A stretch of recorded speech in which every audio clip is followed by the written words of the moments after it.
بعده. اللهم صل وسلم وبارك وكرم وعظم ومجد على حبيبنا وشفينا وقرة أعيننا محمد وعلى آله وصحبه أجمعين. سبحانك لا علم لنا إلا ما علمتنا إنك أنت العليم الحكيم. رب اشرح لي صدري ويسر لي أمري واحلل عقدة من لساني يفقهوا قولي بجاه النبي وآله. قال الله تعالى: يا أيها الذين آمنوا كتب عليكم الصيام كما كتب على الذين من قبلكم لعلكم تتقون أياما معدودات. وقال رسول الله صلى الله عليه وسلم: من صام رمضان إيمانا واحتسابا غفر له ما تقدم من ذنبه. Alhamdulillah, segala puji bagi Allah Subhanahu wa taala yang telah mewajibkan kepada kita puasa sebagaimana Allah mewajibkan puasa itu kepada orang-orang sebelum kita agar kita menjadi pribadi yang bertakwa. Arti bertakwa di sini yaitu dengan melaksanakan segala perintah Allah dan menjauhi segala larangannya. Dan hubungan erat antara puasa dengan ketakwaan itu bukan hanya karena makan minum, tidak. Tapi Allah Ta'ala sengaja mewajibkan kita untuk menahan akan sesuatu yang kita butuhkan. Makan kita butuh makan, minum kita butuh minum, hubungan pun kita membutuhkan sesuatu yang halal. Kan tetapi Allah mencoba menguji kita untuk dijadikan itu sesuatu yang dilarang di waktu yang singkat antara terbit fajar shadiq sampai terbenam matahari, sehingga kita alhamdulillah hampir sebagian besar kuat untuk melakukan itu, kuat untuk tidak melakukan sesuatu yang halal, sesuatu yang menjadi kebutuhannya karena perintah Allah. Maka pelan-pelan, perlahan-perlahan, ketika seorang itu bisa mengolah nafsunya untuk meninggalkan sesuatu yang itu kebutuhannya, ya, karena memang Allah perintahkan, maka akan terbersit di benak dia bahwasanya bagaimana dia tidak bisa meninggalkan yang sudah Allah haramkan, sementara dia tidak butuh haram tersebut. Nggak butuh ghibah. Orang tidak butuh untuk melihat haram. Tidak butuh dia untuk berbohong. Tidak butuh dia minum khamar. Tidak ada orang meninggal karena nggak minum khamar, tidak ada. Tidak butuh dia dengan riba, tidak butuh. Tapi mengapa dia belum bisa meninggalkannya, padahal itu sudah dilarang. Sementara dia bisa meninggalkan makan minum yang itu halal, bahkan kebutuhannya, dan Allah larang di waktu tertentu. Sehingga dalam hal ini orang yang berpikir benar dengan hati yang jernih dan akal yang sehat, maka dia akan mencaci dirinya sendiri. Kok bisa yang haram belum bisa saya tinggalkan, sementara yang halal saya kuat meninggalkannya. Dari sinilah orang yang berpuasa sebulan dengan benar-benar akan mendapat predikat la'allakum tattaqun, agar kalian menjadi pribadi yang bertakwa. Dan ini korelasi antara puasa dengan ketakwaan di situ. Alhamdulillah, pada kajian kita malam ini melanjutkan kepada kajian puasa. Kita sampai kepada rukun yang kedua, ya. Kemarin telah kita bahas rukun puasa itu ada dua, ada niat, yang mana niat itu untuk puasa wajib dari terbenam matahari, yaitu adzan maghrib, sampai sebelum terbitnya fajar shadiq. Dalam suatu hadis Nabi SAW bersabda, "Man lam yubayyitis shiyam fala shiyamalah." Barang siapa yang tidak memalamkan niat puasa, maka tidak sah puasa dia. Ini untuk puasa wajib, Ramadan, qadha, kafarah dan lain sebagainya. Kemudian yang kedua daripada rukun puasa adalah al-imsak, menahan diri.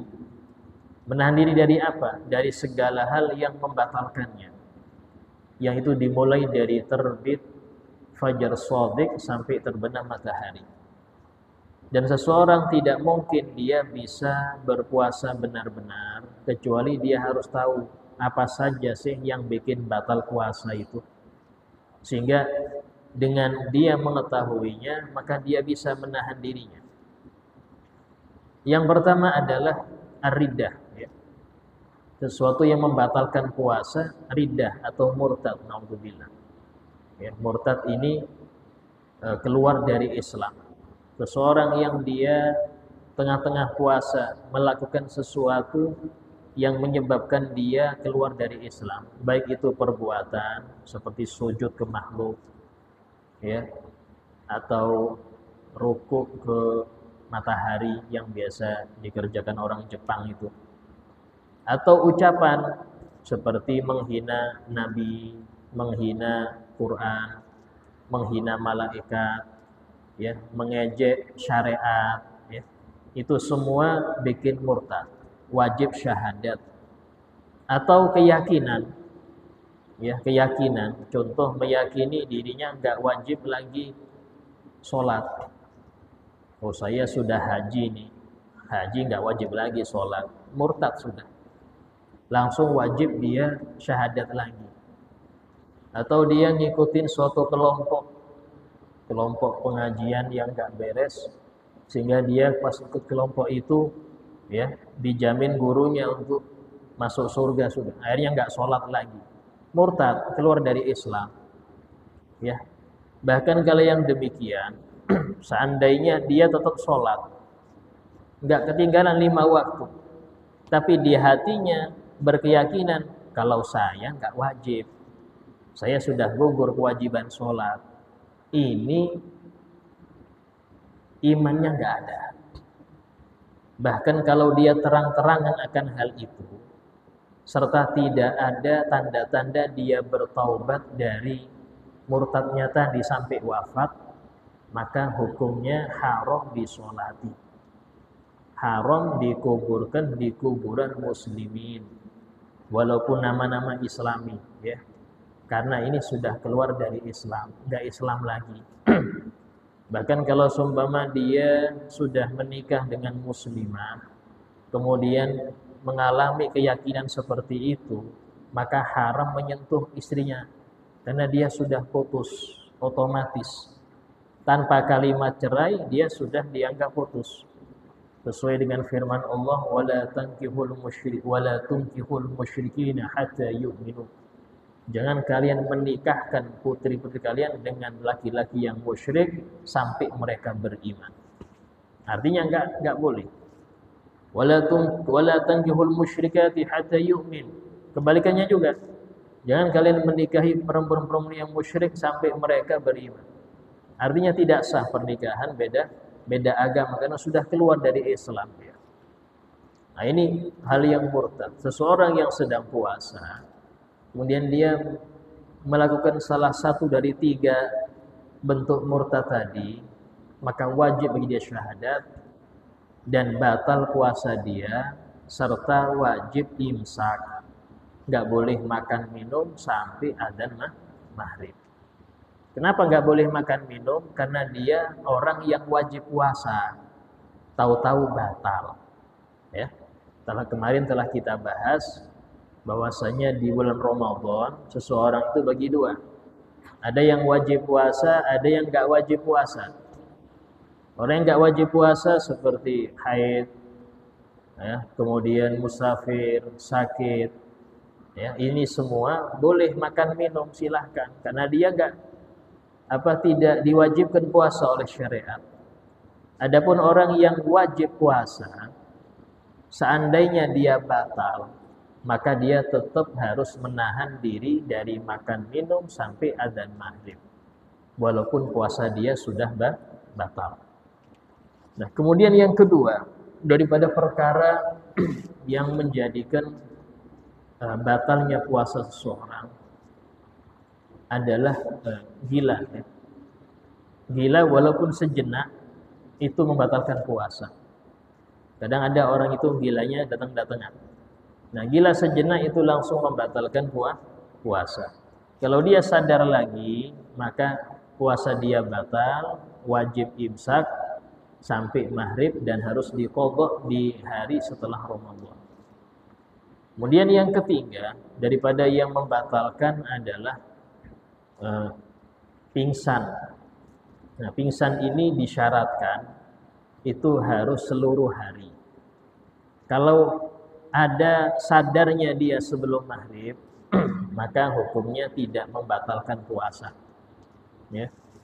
Sama dengan pingsan yaitu mabuk. Mabuk itu tidak harus minum ya. Atau dia minumnya waktu sahur. Loh, sah apa enggak? Orang teler puasa. Puasa itu tidak ada kaitannya dengan perbuatan haram. Artinya dalam sah endaknya. Karena yang penting syarat rukunnya lengkap, maka puasanya sah. Saya kasih contoh, ada orang puasa tapi enggak sholat. Puasa tapi enggak sholat. Apakah puasanya batal? Tidak. Puasanya enggak batal. Dia tetap sah puasanya, enggak wajib diqadha, tapi enggak ada pahala. Pahalanya enggak ada. Kenapa? Karena Allah hanya menerima dari yang bertakwa. Dalam Al-Quran Allah Ta'ala berfirman, innama yataqabbalullah minal muttaqin. Allah hanya menerima amal dari yang bertakwa. Apa arti takwa? Mengerjakan semua kewajiban. Orang sholat tapi enggak zakat, enggak diterima sholatnya. Zakat tapi enggak puasa, enggak diterima zakatnya. Kenapa? Karena meninggalkan kewajiban. Ya. Sama dengan orang sholat pakai sarung hasil nyuri. Sholatnya sah tapi enggak diterima. Arti sah di sini enggak perlu dia mengqadha. Tapi pahala enggak dapat. Ya. Nah ini, jadi perbuatan maksiat tidak mencegah sahnya ibadah. Ya. Sama kayak tadi itu orangnya waktu sahur teler dia, minum khamr. Dan telernya berlanjut sampai habis subuh. Nah, ini apakah batal puasanya? Kalau dia habis adzan subuh tidak minum lagi, sah. Tapi masih teler, dilihat sampai kapan telernya. Kalau telernya sampai adzan maghrib, maka hukumnya batal puasa. Kalau telernya sampai asar, puasanya sah, yang penting malamnya sudah niat. Tapi urusan pahala, maaf, nggak dapat. Ya. Kalau pahala nggak dapat, tapi qadha nggak wajib. Kadang ada orang, ya rugi juga Ustaz, mending nggak puasa, lu double dosa Anda. Sudah dosa teler, dosa nggak puasa lagi. Ya, sehingga dalam hal ini ibadah kita itu yang penting gugur kewajiban. Sampean sholat 5 waktu, puasa Ramadan, yang penting gugur kewajiban. Di akhirat tidak dituntut lagi. Itu kalau sesuai aturan fikih. Kalau saya aturan fikih minimal gugur sudah. Untuk pahala berat, Pak. Kalau masih nyari pahala itu syaratnya lebih banyak lagi. Disebut dalam kitab Sulam Taufik, orang itu kalau mau sholatnya diterima, ya, itu yang pertama dia harus sesuai fikih sholat dia. Yang kedua dia harus khusyuk dari awal sampai akhir. Atau khusyuknya cuma seperenam, ya seperenam itu yang diterima, yang lain gak diterima. Jadi khusyuk itu yang diterima. Gak cuma khusyuk, masih kurang. Apa? Makanan dan pakaian halal. Makanan dan pakaian harus halal. Orang kerjanya haram, maka sholat dia gak diterima terus. Sampai dia lepas itu pekerjaan, ya, walaupun dia bangkrut, gak apa-apa. Asal sholatnya sah gara-gara makanannya jadi halal. Yang keempat, dia harus ikhlas, gak boleh riya. Kalau ada pamer sedikit pun, maka habis dia, nggak ada pahala. Yang kelima, dia harus tidak ujub. tidak merasa kagum dengan amalnya. Setelah beramal dia nggak merasa kagum, nggak merasa bangga. Nah, kalau 5 ini dia kerjakan, insya Allah diterima. Insya Allah, tapi belum pasti juga, karena dilihat ibadah yang lain kayak apa. Ya, sehingga urusan diterima itu berat. Kita ini sholat yang penting nggak dosa aja sudah, itu yang penting nggak dosa. Ya. Sama dengan ibadah-ibadah yang lain, untuk mencapai nilai pahala itu agak sulit.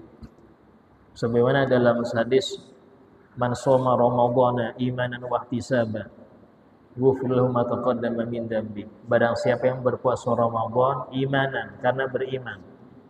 Artinya meyakini puasa itu wajib. Kalau dia puasa Ramadan cuman meyakini nggak wajib, cuma dia puasa aja, nggak dapat, karena dia kafir sudah, non muslim. Gara-gara dia nggak mengimani satu ayat Al-Quran. Ya. Wahtisaban, hanya mencari ridha Allah, artinya ikhlas.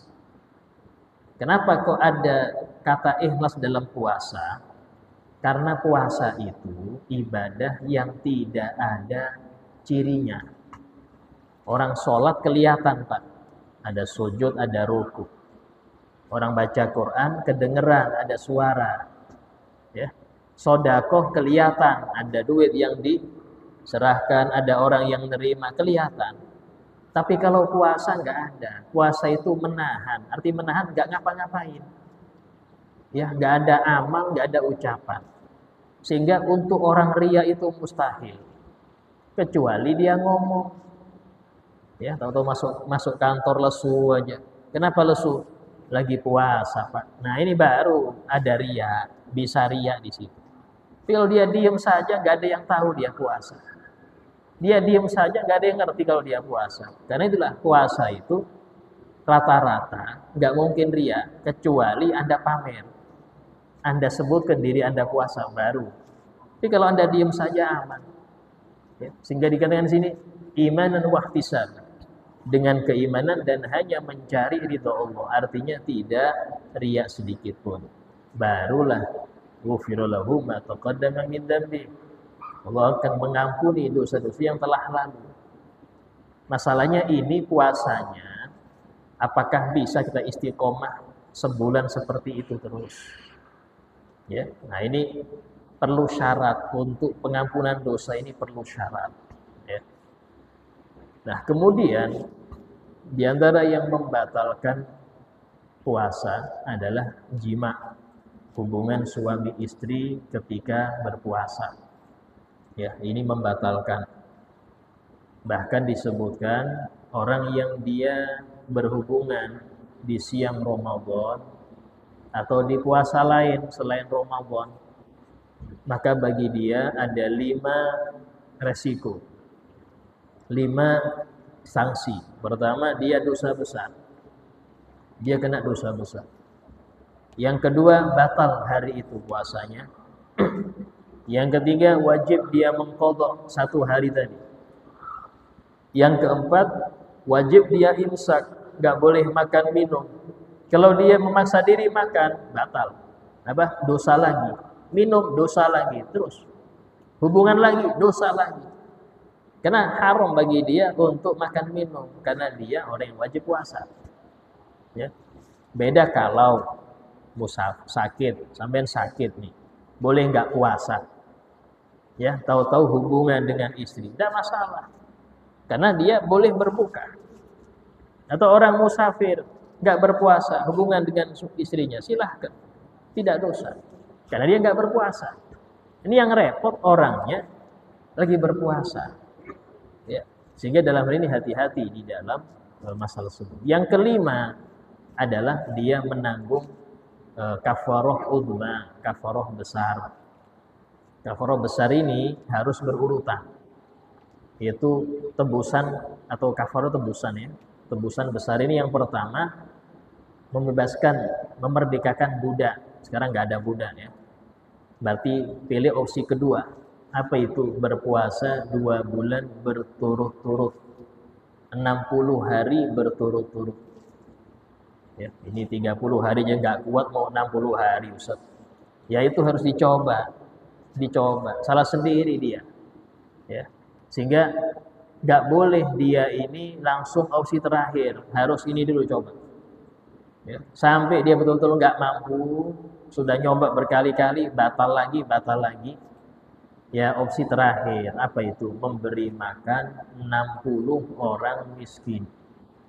Memberi makan 60 orang miskin. Artinya memberi makan di sini memberi mereka beras seukuran fidyah atau 7 on, ya.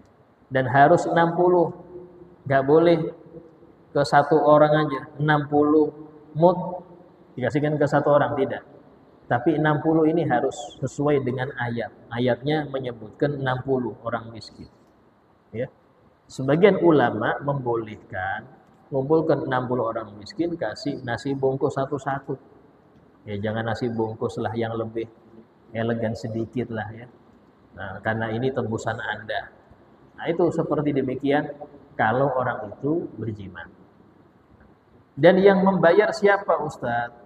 Yang berpuasa, yang bayar itu suami.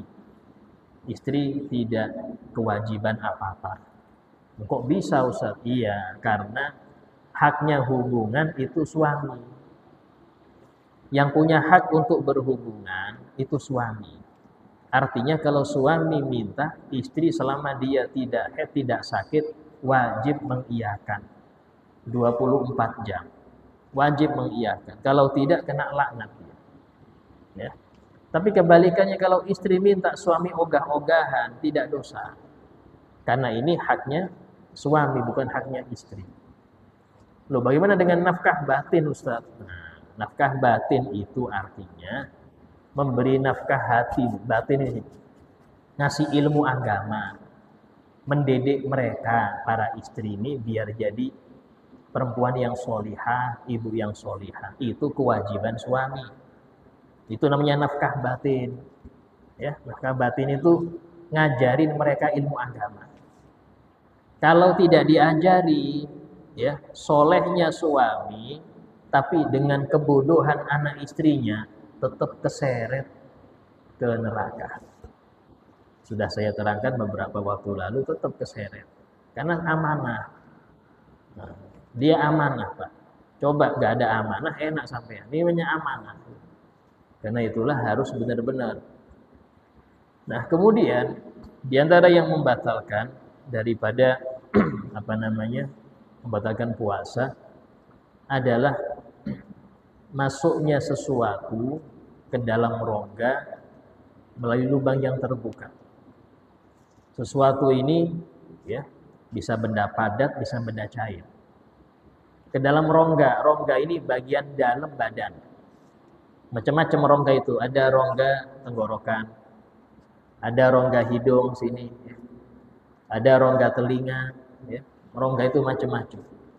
Nah, masuknya sesuatu ke dalam rongga melalui lubang yang terbuka. Lubang terbuka ini ada 5. Pertama mulut, ya. Karena itulah bukan cuma makan minum, banyak yang bikin batal itu banyak. Ya, mulut termasuk. Apapun yang masuk mulut, ya, benda luar, maka itu sampai tenggorokan batal. So, bagaimana kalau menelan liur sendiri? Selama itu murni, nggak bercampur pasta gigi, nggak bercampur teh sumbang, ya, dan tidak najis, suci dia, nggak bercampur darah, maka boleh untuk ditelan, nggak apa-apa. Ya. Nah, tapi kalau dia ada rasa ini, rasa itu, nggak boleh ditelan, harus dibuang. Ya, karena itu termasuk menelan sesuatu yang di luar. Kemudian yang kedua, hidung, ya, hidung. Karena itulah swab ya, antigen itu membatalkan. Karena dia sampai rongga hidung. Nah, itu swab kalau di siang Ramadan membatalkan puasa. Karena dia sampai rongga hidung dia. Ya. Kemudian adapun inhaler, fix inhaler tidak apa-apa. Karena inhaler itu yang masuk cuman aroma, nggak ada bendanya. Ya, yang dihirupkan aromanya aja. sehingga Anda bisa bernapas lega, ya, sehingga nggak ada yang masuk, itu cuman aroma, tidak apa-apa. Kemudian telinga, ya, telinga ini arti rongga telinga itu yang di situ ada selaput gedang, ada rumah siput. Kasarannya itu yang tidak dijangkau oleh jari, itu sudah masuk daripada rongga, sehingga pakai cotton bud, ya, itu membatalkan karena sudah nyampe rongga dia, ya. Terus kemudian yang keempat dan kelima, jalan depan, jalan belakang. Seseorang yang maaf pas dia istinja, ya, itu kan yang wajib dibersihkan kan yang bagian luar saja. Tidak wajib kita membersihkan bagian dalam. Nah, kalau dia pas istinja, tahu-tahu jarinya masuk ke lubang belakang, itu batal puasa dia. Kenapa? Karena sudah masuk ke rongga. Ini bikin batal. Ya, dan tidak wajib, bahkan makruh kata ulama. Orang terlalu pengen bersih sampai padahal usus 12 jari itu semuanya penuh kotoran semua. Nggak bisa suci itu. Anda nggak wajib mensucikan bagian dalam, luarnya aja. Nah, kalau kepengen bersih terus sampai ke dalam, bisa batal puasa, ya. Nah, terus ada beberapa permasalahan, diantaranya masalah suntik, ya. Suntik ini kayak apa hukumnya di siang Ramadan? Kalau dari hukum boleh apa tidak? Tidak boleh. Artinya haram suntik siang Ramadan kalau bisa malam. Kalau bisa maghrib nggak boleh disuntik. Siang atau sore atau pagi waktu puasa nggak boleh. Ya. Boleh kalau darurat. Ya, darurat namanya darurat tuh yang haram pun jadi halal. Tapi kalau nggak darurat wajib nunggu adzan maghrib. Ini masalah boleh apa enggak. Nah, masalah batal apa enggak dilihat. Kalau infus batal, ya, infus batal.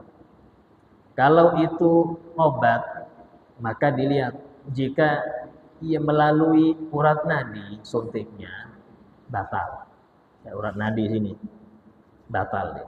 Mau obat, mau insulin, mau apa, kalau lewat sini batal. Tapi kalau bukan urat nadi, ya, dari pinggang atau apa, itu tidak batal.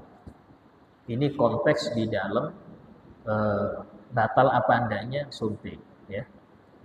Nah, kemudian adapun bekam, ya, bekam itu makruh di siang Ramadan waktu berpuasa, itu makruh bekam, ya. Periksa darah tidak membatalkan. Periksa darah itu tidak membatalkan, dan masalah, ya. Nah, terus kemudian masalah dahak. Hukum menelan dahak waktu Ramadan kayak apa? Kalau dahaknya sudah di mulut, wajib dikeluarkan. Sepakat itu sudah.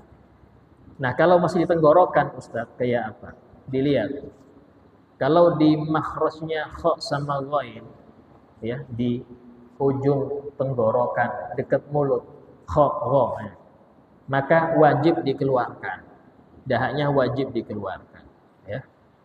Kalau dia di makhrajnya ha sama hamzah, ini ha, pangkal, itu lebih mendekati dada, itu tidak wajib dikeluarkan, ya. Yang khilaf kalau di makhrajnya ha sama ain, ha tengah-tengah ini, ha. Nah, ini khilaf.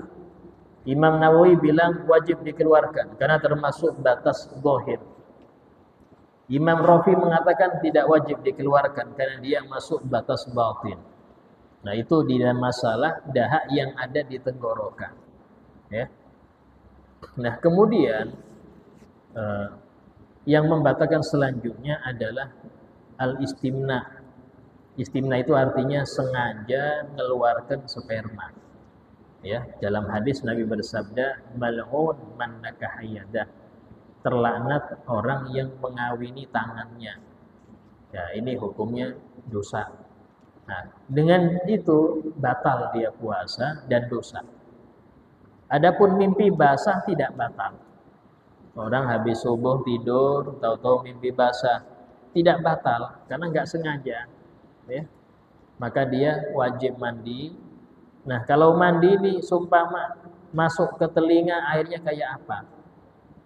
Jika mandi yang diperintahkan, mandi wajib, mandi mau sholat Jumat, ya. Kemudian air itu masuk ke telinga tanpa sengaja, dengan syarat mandinya nggak nyelam, mandi pakai gayung atau shower, maka tidak batal puasa, karena mandinya diperintah. Tapi kalau mandi mau ke kantor, mandi pulang dari kerja, tahu-tahu nyiram kepala, masuk air ke telinga, batal puasanya. Karena mandinya nggak disuruh, mandinya tidak ada perintah, ya. Sehingga kalau mandi-mandi yang nggak ada perintah, cukup badan saja, nggak perlu kepala, ya. Nah, tapi kalau mandi yang diperintahkan, wajib seluruh badan, mau nggak mau kepala dibasuh. Nah, kalau masuk air tidak batal karena perintah, ya. Nah, itu di dalam masalah air yang masuk ke telinga tanpa sengaja. Fa insyaallah sisa-sisa daripada hal-hal yang membatalkan, mungkin kurang 2 ya, atau 1, itu kan kita bahas yang akan datang insyaallah. Kalau ada waktu ya kita bahas insyaallah. Al-Fatihah. Binati Allah yuqinul dunub yasrul uyub yashful qulub mutahhirul qulub wa nallahi sul ahwal wal aqwal wal af'al bijahi wa nabilal sayyidina Muhammad sallallahu alaihi wasallam. Al-Fatihah. A'udzu billahi minasy syaithanir rajim. Bismillahirrahmanirrahim. Alhamdulillahi rabbil alamin arrahmanir rahim maliki yaumiddin. Iyyaka na'budu wa iyyaka nasta'in. Ihdinas siratal mustaqim. Shiratal ladzina an'amta 'alaihim ghairil maghdubi 'alaihim waladdallin. Amin. Bismillahirrahmanirrahim. Alhamdulillahi rabbil alamin. Allahumma shalli wa sallim ala sayyidina Muhammad wa ala alihi wa sahbihi ajma'in. Rabbana anfa'na bima 'allamtana, Rabbi 'allimna alladhi yanfa'una, Rabbi faqihna wa faqih ahlana wa qarabatin lana fi dinina, Rabbi wafiqna wafiqhum bima tarda qawlan wa fi'lan karama. وارزق الكل حلالا دائما واخلا بيا علما نهضى بالخير نفع كل شر. ربنا آتنا في الدنيا حسنة وفي الآخرة حسنة وقنا عذاب النار. وصلى الله على سيدنا محمد وعلى آله وصحبه وسلم والحمد لله رب العالمين. السلام عليكم ورحمة الله وبركاته.